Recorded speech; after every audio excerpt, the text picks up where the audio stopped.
கர்த்தருக்கு பிரியமானவர்களே, எங்களுடைய சபையின் ஊழியக்காரர்களான ஐசக் செல்வராஜ், ஈடித் ஐசக் அவர்களின் பாட புத்தகத்தில் 13ஆம் பாடு தாயினும் அன்புள்வரே.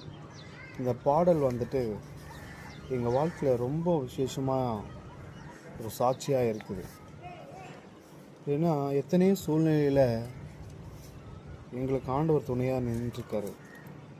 ஸோ இந்த சோதனையின் மத்தியில் தான் இந்த பாடலை பாடும்போது அனுபவபூர்வமாக இருந்துச்சு.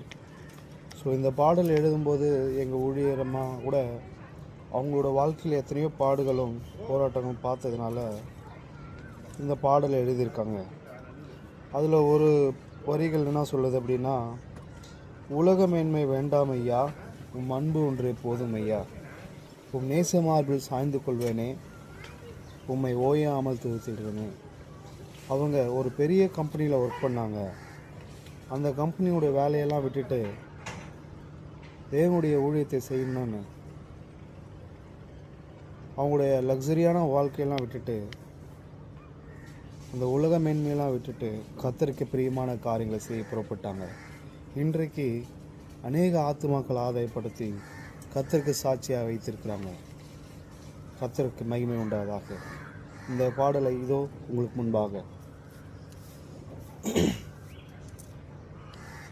தாயினும் அன்பு உள்ளவரே, என் தந்தையினும் இரக்கமுள்ளவரே, உம்மை நன்றியோடு அன்பு கூறுவே, என் வாழ்நாள் எல்லாம் துதிப்பேனையா, உம்மை நன்றியோடு அன்பு கூறுவே, என் வாழ்நாள் எல்லாம் துதிப்பேனையா. தாயினும் அன்பு உள்ளவரே, என் தந்தையினும் இரக்கமுள்ளவரே, உம்மை நன்றியோடு அன்பு கூறுவே, என் வாழ்நாள் எல்லாம் துதிப்பேனையா.